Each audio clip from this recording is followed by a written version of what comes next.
Bienvenue à Repousser les limites. Mon nom est Jeff Dussault. Ça me fait plaisir de vous accueillir à mon podcast de course en sentier d'endurance. Bonne écoute.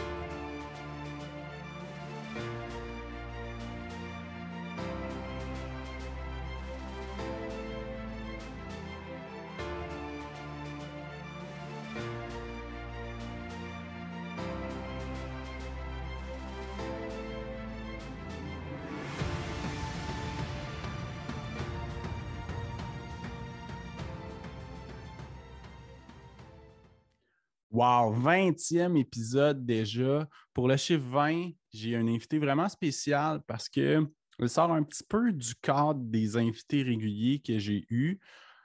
Pour le 10e, j'avais eu Mélo, qui était une coureuse qui ne faisait pas des 100 miles, qui faisait de la plus courte distance en trail. Puis pour le 20e, j'ai une invitée très spéciale aussi, qui est plus une ultra-cycliste, mais qui fait un petit peu des ultramarathons aussi. Donc, je trouvais ça super de la recevoir. Puis, en plus, c'est son premier podcast, fait que je suis encore plus honoré. Donc, si vous ne la connaissez pas déjà, ben, vous allez découvrir une femme vraiment extraordinaire et remplie d'humilité. Donc, bon épisode! Bienvenue au 20e épisode de Repousser les limites. Cette semaine, je suis en compagnie d'une ultra-cycliste qui fait un petit peu des ultramarathons en secret aussi. Donc, bienvenue au podcast, Jessica Bellis. Puis, merci d'avoir accepté l'invitation. Merci beaucoup. Merci de l'invitation. Donc, écoute, ma première question, c'est vraiment toujours la même. C'est comment que le sport est arrivé dans ta vie? Oui, c'est arrivé un peu par hasard. En fait, j'étais plus axée sur les performances scolaires et tout ce qui se rapportait à avoir des bons résultats, étudier, tout ça. Puis, c'est à 25 ans que vraiment ça s'est manifesté, là, cette envie-là d'être plus sportive. Donc, je m'étais acheté un vélo pour tout simplement me déplacer, aller à mes cours à l'université. Puis, je m'étais rendu compte que c'est ça donnait des endorphines, ça rendait de bonne humeur quand on se déplaçait comme ça. Puis, petit à petit, j'ai ressenti le besoin d'allonger mes distances, de plus visiter, d'en faire finalement un loisir et non pas juste un sport utilitaire. Fait que j'ai allongé mes distances, je me suis acheté un bon vélo de route. Puis par après, dans le fond, quelques mois plus tard, j'ai décidé que j'allais traverser le Canada en vélo. Donc, Ah oui, si juste rapide comme que ça! ouais, après quelques mois seulement, Wow!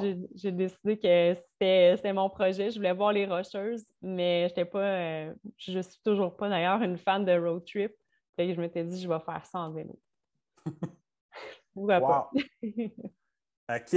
Fait que ça a commencé sur le tard. Quand tu étais jeune, tu n'étais pas sportif plus qu'il faut. Non, c'est ça. Un petit peu de soccer, de basketball pour faire plaisir à mes parents, pour bouger, là, mais c'était pas mal la seule chose. OK, c'est vraiment impressionnant pour toute la progression rapide que tu as faite. Bien, c'est vrai que ça a commencé rapidement, puis j'ai mis beaucoup d'énergie et d'efforts parce que j'ai vraiment découvert une passion à ce moment-là. OK, super. Puis ça pourrait ressembler à quoi une semaine typique d'entraînement pour toi, là? C'est sûr que, bon, le vélo hiver, c'est différent, là, mais... Oui, bien, heureusement, là, on a des alternatives l'hiver. Fait que les bases d'entraînement nous ont donné la possibilité de continuer ça à l'année.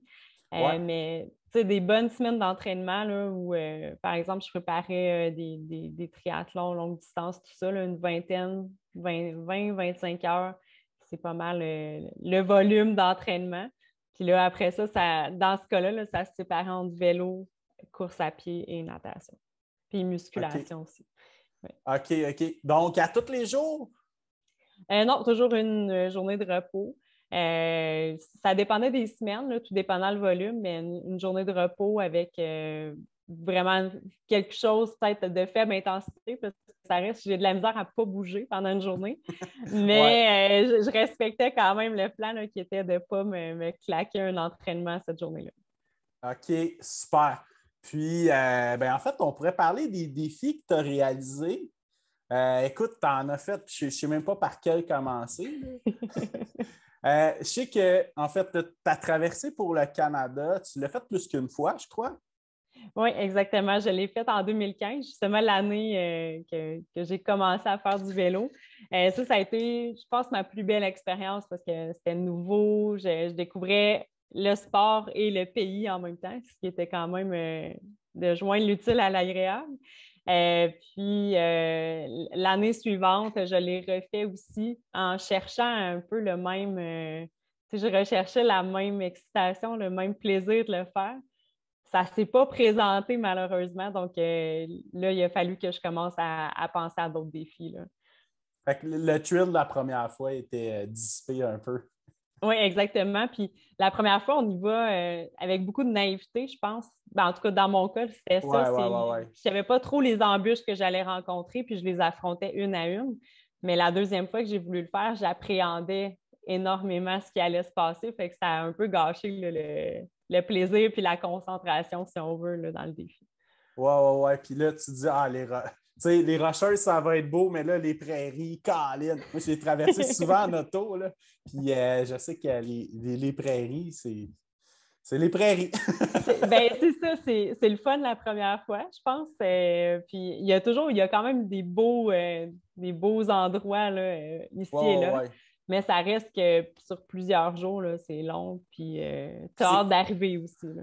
Puis, tu sais, moi, personnellement, en voiture, là, une des sections que je trouve la plus longue, c'est, mettons, Thunder Bay, c'est encore beau, là, mais un petit peu dépassé Thunder Bay jusqu'à Winnipeg, il y a comme une section grise là, qui dure, mettons, 4 heures dans le coin de Kenora. Moi, c'est ma pire section en voiture. Puis, je suis curieux de savoir, c'est quoi qui est le plus dur ou plus long en vélo? Eh bien, ce que j'ai trouvé le plus difficile quand je l'ai fait, je pense que moi, c'est l'Ontario, là, qu'on appelle souvent long, L-O-N-G, Ontario, Ouais, parce que c'était plus long que ce à quoi je m'attendais. ouais, Puis, ouais. tu sais, dans ma tête, comme je disais, de naïveté et tout ça, là, je partais avec l'idée que le vrai défi physique, ça allait être dans les Rocheuses. Tu sais, je savais que c'était coûteux, que les routes étaient exigeantes, puis tout ça. Mais en Ontario, quand même, il y a des bonnes côtes aussi. Fait que tout de suite, en partant, pas trop de population. Moi, je suis passée par le nord de l'Ontario. Fait que pas trop de population, beaucoup de maringouins, il fait froid, il y a des côtes. C'était quelque chose. Fait que ça Ouais. commençait raide. Puis après ça, on dirait que j'avais pris le rythme. Puis là, je m'en allais vers les prairies. Oui, c'était long, mais il y en avait beaucoup de faits déjà, là, fait que ça allait mieux.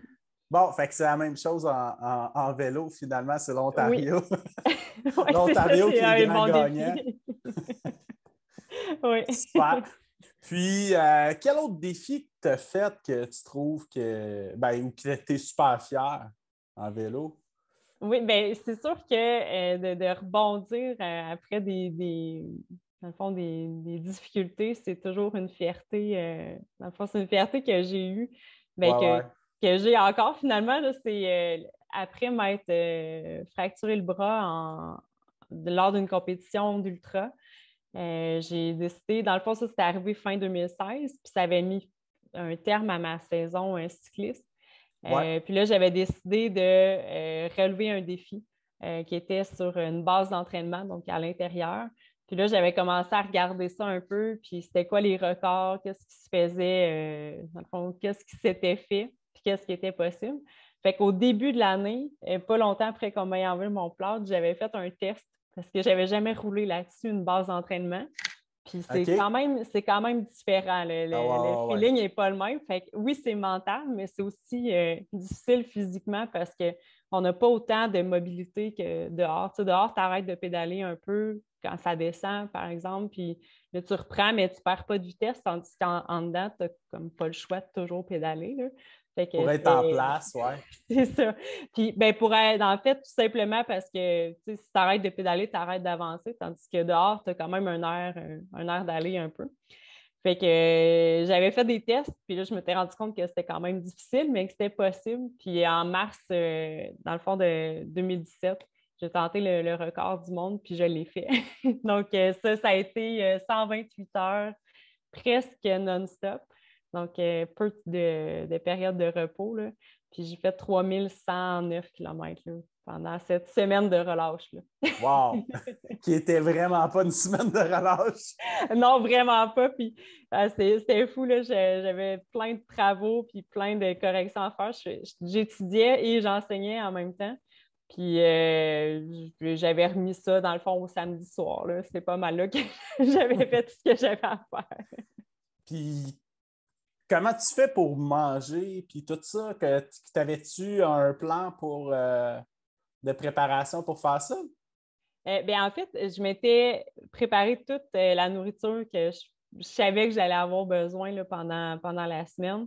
Je m'étais préparé ça à l'avance. Puis ma mère était venue très souvent me porter de la nourriture. Puis quand je débarquais de mon vélo, par exemple, pour me changer, des fois, j'allais chercher quelque chose à manger. Mais disons que c'était pas la semaine où j'ai cuisiné le plus, là, c'était déjà préparé. Fallait que ce soit facile à faire. Puis tu dormais pendant ça, mais des courtes nuits, je pense, c'est ça? Oui, j'ai pas dormi beaucoup. Ma plus longue nuit, c'était 3 heures. Puis, OK. c'est 3 heures que le cerveau continue quand même à tourner. Ah Fait que ouais, c'est ouais, ouais. pas facile de récupérer. Mais il y a l'adrénaline, je pense, qui nous tient là, pendant ce genre de défi-là. Ouais, puis j'imagine qu'après ça aussi, ça n'a pas dû être facile de dormir. Tu vas être raqué beaucoup. Oui, bien quand même raqué. Le soir même, par exemple, je me rappelle, j'étais chez mes parents, puis ma mère avait pris une photo fort éloquente. Là. J'étais endormie carrément sur le tapis du salon. Il y avait un tapis en avant de la télé, puis je m'étais endormie là. Fait que je pense que j'étais vraiment fatiguée. Mais dans les jours après, ça avait été quand même la folie un peu. J'avais des entrevues, je discutais beaucoup avec des gens du milieu, tout ça. Fait que ça gardait l'effervescence, c'est sûr. OK. Puis ça a dû quand même prendre une bonne période de récupération aussi. Oui, quand même, dans le fond, ce que j'aime de l'endurance, c'est que, tu sais, souvent, c'est moins rapide, mais on garde un rythme soutenu, mais sur une longue période de temps. Fait que, oui, ça prend une période de récupération. C'est sûr qu'il y a de la fatigue accumulée, mais en tant que tel, de ce genre d'effort-là, je récupère assez vite. Fait que c'est pas si mal. C'est pas, dans le fond, quand je fais, par exemple, des intervalles ou des sprints, des choses comme ça me prend du temps. Mais de Ouais, ouais, ouais. l'endurance, là, on dirait qu'on peut recommencer tranquillement, pas trop vite, à reprendre le rythme, là, puis ça repart assez bien. Puis l'avantage du vélo, contrairement, mettons, à la course en trail, c'est que tu n'as pas l'impact. Tu sais, Oui, exact. quand tu cours un ultra, tu sais, comme moi, que les descentes vers la fin, c'est pas vraiment tes amis. Non, Donc, ça fait mal. fait que j'imagine aussi le fait que tu n'as pas d'impact, parce que le vélo, c'est souvent un bon entraînement croisé pour la course, justement, quand tu es blessé ou quelque chose. Fait que j'imagine le fait que tu n'as pas d'impact, ça l'aide aussi. Oui, vraiment. Puis c'est ça, ben, la preuve, j'y avais même pas pensé, mais qu'est-ce que tu dis est vrai là, par rapport l'Ultra Trail Arikana. J'ai fait le 65 km, puis ça m'a pris beaucoup plus de temps à récupérer de ça que j'aurais récupéré d'une course de longue distance à vélo. Fait OK. qu'effectivement, les impacts, je pense que musculairement, c'est quand même assez demandant, là. Puis, exemple, mettons, la traversée du Canada, ça te prend combien de temps à faire ça?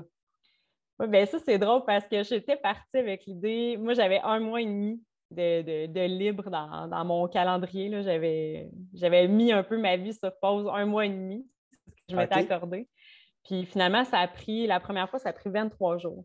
Fait que Ah ouais? à 200, si je ne me trompe pas, là, c'est 215 à peu près de moyenne, kilomètres de moyenne par jour.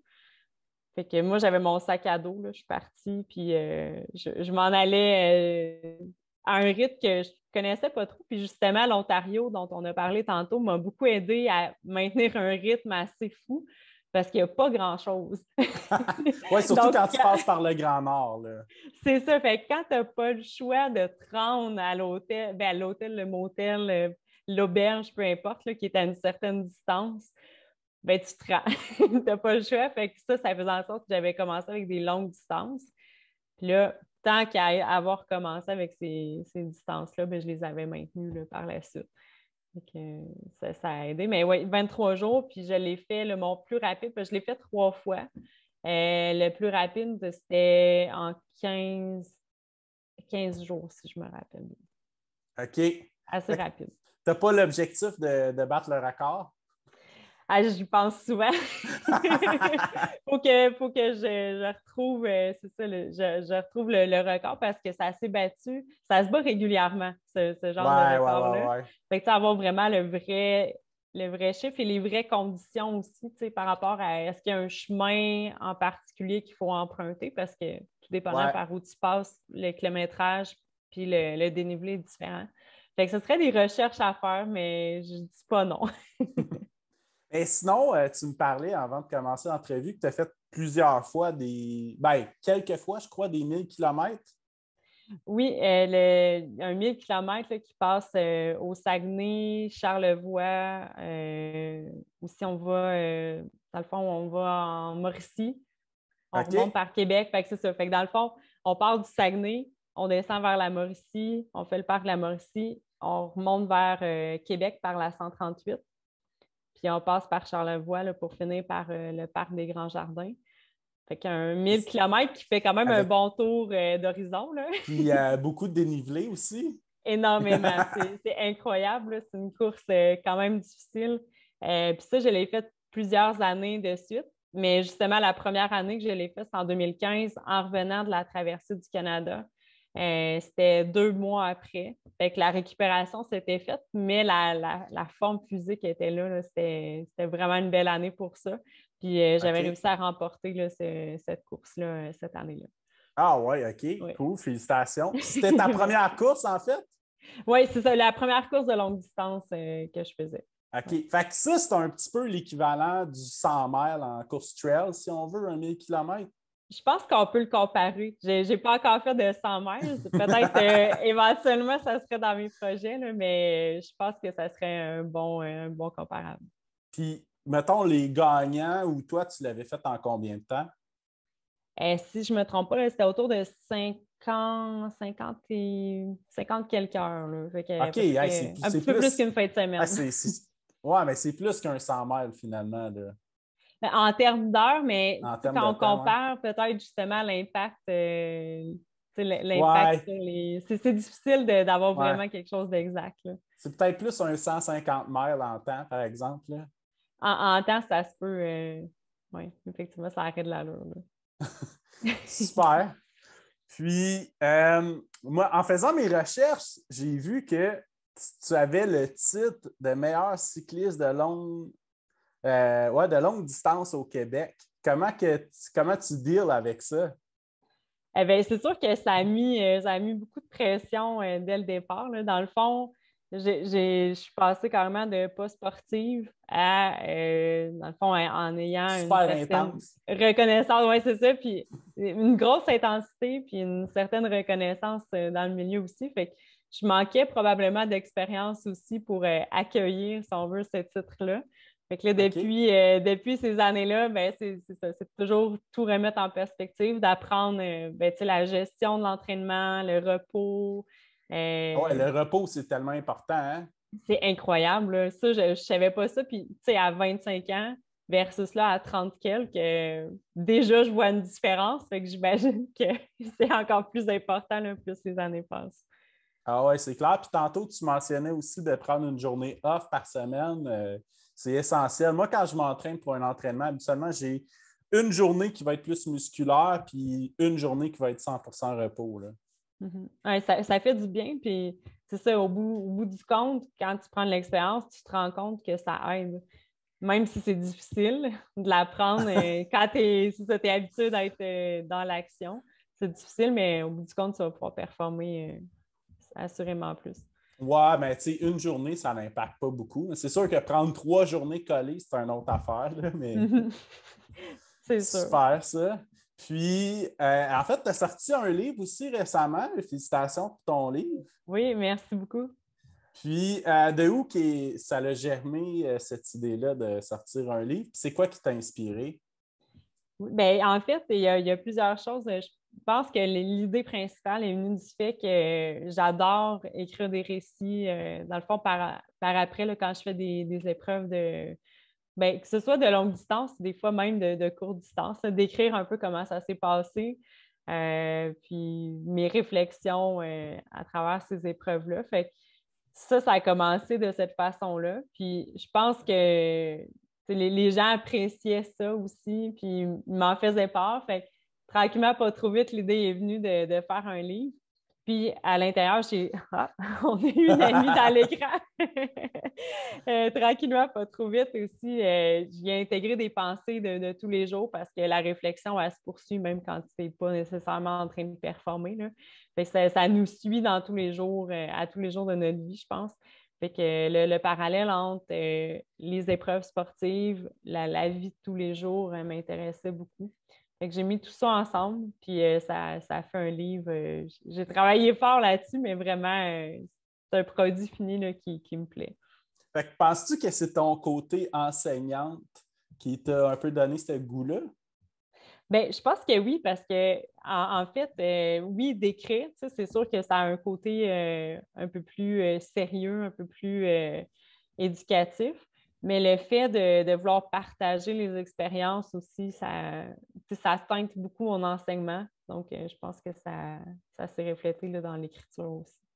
Ouais, puis tu sais, c'est une affaire que j'aime aussi du podcast, que, tu sais, de faire découvrir aux gens que on a de l'air d'être des surhumains, mais tu sais, on est du monde normal, puis le sport nous aide à vivre notre vie aussi. Oui, ah oui, vraiment, ça prend ça comme tu sais, dans le fond, canaliser le stress, toutes les épreuves qui arrivent, on dirait que tu vas courir, tu vas pédaler, ça fait toujours du bien. Puis c'est du temps de qualité avec soi-même, hein. Ah oui, c'est bien dit, exact. Puis est-ce que c'est quelque chose que tu essaies de transmettre à tes élèves aussi dans l'enseignement parfois?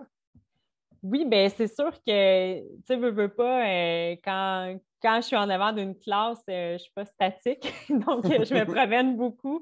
Tu sais, je suis une enseignante qui aime ça circuler, qui aime ça créer des liens aussi de cette façon-là. Fait que c'est sûr que je le présente. Moi, j'enseigne au cégep, fait que dans le fond, à toutes les sessions, là, j'ai des étudiants nouveaux. Ou presque, là, des fois ça se recoupe, là, mais en général, à chaque début de session, c'est sûr que je le mets de l'avant. Tu sais, je me présente comme étant une personne passionnée par le sport, mais par après, ça favorise les échanges, tu sais, les expériences. Comme là, je parlais, je suis allée dans l'Ouest l'été passé, mais tu sais, il y a un de mes étudiants qui est allé dans l'Ouest aussi. Fait que, tu sais, il me parlait, ah, mais c'est quoi tes endroits préférés? Fait que ça a vraiment créé, je pense, un lien qui, puis après ça, fait en sorte que quand tu veux leur passer de la matière, mais on dirait que ça se fait plus facilement. Ils ne te voient pas juste comme quelqu'un de très carré, très straight, si on veut, là, en avant de la classe. OK, super. Puis, comment que la course à pied est arrivée dans ta vie? Tu as commencé plus sur route, qui était comme un sport de complément, si je Oui, comprends bien? oui, bien, en fait, le fait de rechercher de nouveaux défis, ça m'a amené tranquillement, pas trop vite, à passer de l'ultracyclisme au triathlon. C'est sûr que le cyclisme fait toujours partie là, de ma vie puis de mes intérêts, mais le fait d'aller vers le triathlon m'a permis de découvrir un monde que je ne connaissais pas du tout.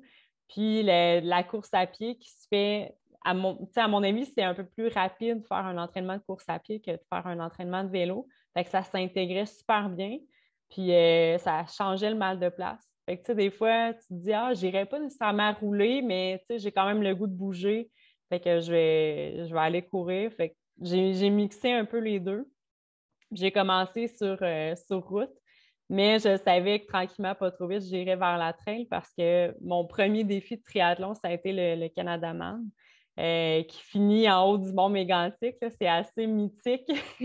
Oui, oui, puis Donc, le marathon est essentiellement, je pense, en trail, si je ne me trompe pas. une bonne partie, oui. Il n'y a pas une grosse partie sur route, effectivement. OK, Fait super. faut maîtriser un peu, puis c'était ce qui rajoutait, je pense, une touche spéciale à ce défi-là, le fait que je ne connaissais pas ça du tout. Je n'avais pas le choix de m'acclimater, mais que ça a bien terminé. J'ai adoré là, l'expérience. Ben, j'ai reçu Patrice Godin sur le podcast, puis il disait que qu'est-ce qu'il aime de la course à pied, c'est que c'est tellement facile à gérer. Tu amènes une paire de souliers en voyage avec toi, peu importe où ce que tu es, c'est quand même simple à pratiquer la course à pied aussi. Oui, vraiment, vraiment. Des fois, ça, tu pars pour pas longtemps. Fait que, tu sais, au lieu de te casser la tête, mais, tu sais, tu mets une paire de souliers, une paire de shorts, puis C'est c'est ça, réglé. une petite course d'une demi-heure, puis sa tête à regrounder, puis passer une meilleure journée. Ah oui, vraiment. Mais j'ai hâte là, de pouvoir recommencer à voyager justement pour. Tu sais, j'ai jamais vraiment fait ça, là, mais découvrir une ville à la course à pied, apparemment que c'est une belle expérience aussi. Ouais, ouais, ouais. Ben, moi, j'ai fait Ottawa, qui était mon premier marathon. J'ai trouvé ça super cool, là. Ah, c'est cool. Ouais, de découvrir. Puis ils choisissent les beaux endroits, je pense aussi pour les événements. Ouais, ouais, ouais. Puis, est-ce que tu fais des courses sur route ou je sais que tu as fait 2 fois Arcana Ultra Trail, puis est-ce que tu as fait d'autres courses en sentier aussi? Des courses en sentier, j'en ai pas fait beaucoup. J'ai fait, je pense que c'est Sutton, ça fait quand Ah, même le une couple X-Trail! d'années. Oui, oui. En fait, je disais que c'était ma première expérience. Le Canada-Man, juste avant, j'avais fait le X-Trail. Fait que je pense que l'année d'avant, là, pour me préparer. Pour avoir une idée. C'est Ouais, puis ça. Saturn qui est assez coriace et très technique, là. Oui, fait que j'ai fait ça. Mais sinon, en trail, non. J'ai pas énormément d'expérience, mais je commence à les magasiner tranquillement, pas trop vite, là. Puis, qu'est-ce qui t'a attiré vers Arcana? Tu as fait 2 fois le 65, 2 années consécutives, je pense. Oui, oui, Ben, en exactement. fait, on s'est croisés là cette année, puis c'est ça qui m'a donné l'idée de te contacter pour le podcast. Oui, ben c'est ça. Ben, ce qui est le fun, c'est que c'est une course. Je pense qu'elle a une belle réputation. Elle a une belle place aussi dans le cœur des gens qui font de l'ultra-trail. Fait que Ouais, ouais. ça m'a mis la puce à l'oreille. Puis le fait que ce soit à Charlevoix, qui est une région que j'adore vraiment, ça a aidé aussi. Puis là, ça me fait penser que c'est pas vrai, la trail, j'en ai déjà fait. J'en ai fait en Gaspésie aussi. Il y a comment ça s'appelle déjà? Il y a Gaspésia Le 100. Gaspésia 100, oui, c'est ça, exact. Fait que OK. une des épreuves là, qui se déroule sur 3 jours, fait que c'est le TP50, si je ne me trompe pas. Ah, ouais, OK, Le OK. transpercé 50, là, fait que ça se Ouais. déroule sur 3 jours. Tu fais comme une petite course au début, un 20 quelques kilomètres la deuxième journée, puis une autre pas pire distance la troisième journée aussi. Là, fait que ça s'accumule, puis à la fin de semaine, tu as parcouru une belle distance, là. OK, super. Puis, dans le fond, tu as fait 2 fois 65. Puis, Oui. est-ce que ça te donne le goût d'aller voir plus loin? Eh oui, vraiment. C'est incroyable ça, comment tu sais, il y a toujours un appel du défi de repousser ses limites. Puis, tu sais, ce serait pas nécessairement. En fait, je sais pas jusqu'où je pourrais aller, là, mais pas nécessairement de le faire plus rapidement. Mais ce que j'ai aimé cette fois-ci, quand je l'ai fait, je suis allée un peu plus lentement que la première fois, mais j'ai fini avec tu sais, vraiment beaucoup d'énergie, puis j'ai pu tout donner à la fin, là. Fait que ça, c'était vraiment plaisant. Fait que j'aimerais ça peut-être adopter ce genre de façon de faire là, mais à des plus longues distances, parce qu'on dirait vraiment que l'endurance, c'est vu que c'est pas mal mon background, là. Donc, à un moment C'est ta donné, il y a un force aussi? déclic. C'est ça, ma force. Fait que, tu sais, à un moment donné, il y a un déclic, là, quand tout le monde se dit ah, ça fait trop mal, puis j'ai le goût d'abandonner, on dirait que c'est là que je commence à avoir du fun, puis à me dire ah, faut continuer, tu sais, ça va être correct, tout va rentrer dans l'ordre, puis on va réussir à rallier l'arrivée, là. Fait que Mais, peut-être. mais j'imagine aussi que les défis que tu as fait en vélo, style traverser le Canada, tu sais, quand tu es rendu à Saskatchewan, tu ne vas pas te dire écoute, j'abandonne ici, là. Non, Tu c'est sais. ça, il faut que tu continues. Fait que, tu sais, j'imagine que ça doit t'aider aussi dans ton mindset, là. Oui, ben c'est ça autant de voir l'objectif qu'il y a à la fin que de le découper en petites sections. C'est un peu les deux là, qui aident parce que tu as hâte d'arriver à la fin, mais il faut quand même que tu aies des petits buts pour arriver jusque-là. Fait que à chaque fois, c'est une étape de plus. Comme là, tu as passé l'Ontario. C'est un check. Après ça, tu continues pour les autres provinces. C'est un peu le même principe là, avec lequel j'aborde une course de longue distance. Puis, ouais, OK. Fait que c'est un peu ça tes conseils pour développer son mindset. Puis, sinon, as-tu d'autres trucs à part ça pour le mindset? Parce que, tu sais, tu es vraiment une athlète spécialiste des longues distances, là. Oui, ben, je pense de bien se connaître, dans le fond, d'écouter son corps, c'est vraiment c'est super important. Fait que le fait de se mettre dans des drôles de situations, des fois, c'est c'est là qu'on est Sortir de capable sa de. zone de confort, oui. C'est ça, exactement. Puis peu à peu de développer des habiletés. Puis c'est incroyable. Puis, il y a beaucoup d'athlètes d'endurance qui le disent aussi, mais le corps humain, là, à quel point il est fait fort. Ben Puis ouais. c'est souvent une barrière mentale, mais quand tu te mets à être capable de dépasser ça, c'est assez incroyable ce qu'on peut accomplir. Oh, oui, c'est clair. Puis, tu sais, j'imagine aussi qu'avant de commencer ça, tu te disais, ah, écoute, si je ferais 100 km dans une journée, ça serait cool, là, avant de commencer à faire du vélo. Là, à un Mhm. moment donné, tu fais, écoute, 100 km, là, c'est un matin pour moi à cette heure-là. Je fais ça avant de déjeuner. Qu'est-ce que je fais après? Ouais, c'est ça. Fait que, tu sais, ouais, il y a toujours moyen, il y a toujours plus grand, là, tu sais. C'est ça. Puis ces dernières années, c'est ça que ça nous a prouvé, je pense. Là. Il y a tellement de performances qui sont sorties d'un peu partout. On a tout le temps envie de repousser nos limites. C'est clair. Puis, est-ce que tu as d'autres records Guinness comme celle-là que tu as faite de 5 jours qui t'attirent? Tu as peut-être la traversée du Canada, mais t'en as-tu d'autres en vue? Pour l'instant, non. Je suis Pas à assez court terme. sage, pas à court terme, mais je pense que de découvrir, dans le fond, les défis d'endurance, c'est sûr que ça va être important. Pendant la pandémie, ça a été un peu plus difficile. On dirait que je ne savais pas trop les événements étaient annulés, tout ça. Fait que ça m'a un peu découragée à un certain moment, mais là, tranquillement, pas trop vite, on dirait que je vois la lumière au bout du tunnel. Et puis que là, il y a des défis qui m'intéressent. Je pense beaucoup en triathlon. Comme dernièrement, je voyais des doubles Ironman, des trucs comme ça. Ouais, Là, fait que ouais, ça ouais. m'interpelle. Là. Je me dis, ça prendrait de l'entraînement quand même pas mal. Parce que c'est des longues distances, puis c'est quand même 3 disciplines. Mais Ouais, ça peut ouais, être ouais. intéressant, oui. OK, super. Ouais, j'ai vu qu'il y en avait. Ben, en fait, c'est un peu la nouvelle mode. Comme dans la course en sentier, il y a quelques années, c'était les 100 000. À cette heure, c'est les 200 000. Fait que, tu sais, à un moment donné, on ne sait pas jusqu'où ça va nous mener, là, mais Non, c'est ça, ça se repousse toujours, on dirait. Là. c'est clair. Puis, est-ce que tu as objectif d'écrire un deuxième livre? Oui, ça c'est certain. J'ai tout ce qu'il faut comme matériel pour le deuxième. Là, il me reste à travailler dessus plus sérieusement là, pour que ce soit imprimable et facile, tu sais, dans le fond que ce soit faisable de le distribuer. Mais tout est là. Ouais, il reste juste à le fignoler. Puis, comment tu fonctionnes ton processus d'écriture? Est-ce que tu écris un peu à tous les jours ou. Souvent, je pars d'une idée. Puis pendant, comme par exemple, l'autre jour, j'étais en vélo, puis j'ai réfléchi à un sujet. Mais là, quand je suis revenue, j'ai écrit là-dessus. Fait que c'est un peu partout. Dans le fond, je m'inspire de tout ce qui se passe dans ma vie, finalement, de tous les jours. Puis quand j'ai un sujet que je vois qui pourrait être intéressant, j'écris là-dessus. Fait que c'est pas de façon systématique à tous les jours, mais vraiment quand une idée apparaît, là, je la développe, je prends le temps de la développer. Donc, en fait, ton premier livre et ton deuxième qui s'en vient, c'est la suite logique de ton blog. Oui, c'est ça, exactement. OK, excellent. Puis, est-ce que tu as une course en tête peut-être pour 2022?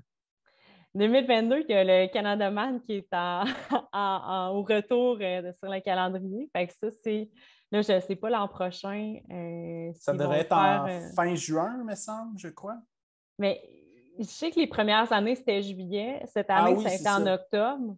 Fait Ouais. que j'hésite. Ben, en fait, ça va pas j'hésite, c'est pas ma décision, mais je sais pas quand est-ce que ça va être. Mais octobre, je pense que ça peut présenter un bon défi, là. Les athlètes qui l'ont fait cette année, c'est quand même toute une expérience. Il y a moins de clarté, il fait plus froid. Fait que Ouais, ça ouais, peut ouais. rajouter au défi. Fait que c'est sûr que le Canada Man est à l'ordre du jour. Justement, le Gaspésia 100 en juin aussi.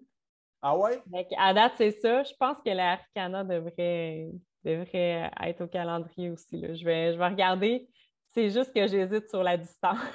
Fait que je ne sais pas encore qu'est-ce que je vais faire, là, mais c'est vraiment un bel événement, puis je trouve qu'il est bien placé aussi dans la saison. Ouais, puis c'est le fun parce que les grosses chaleurs sont toujours passées rendues là. Début septembre, là, Oui. c'est quand même un bon timing. Puis il reste encore du beau temps. L'entraînement habituellement est à point aussi, là, fait que c'est un bon moment. Ouais, super. Ben écoute, merci beaucoup de ton passage sur le podcast. Bien, merci à toi encore pour l'invitation. Ça a vraiment été un plaisir de parler avec toi. Merci. Puis pour te suivre, en fait, c'est quoi les meilleures plateformes? Je sais que sur tu as un Facebook qui a quand même beaucoup d'abonnés. Oui, ben c'est ça sur Facebook. Dans le fond, Jessica Bellil, athlète passionnée.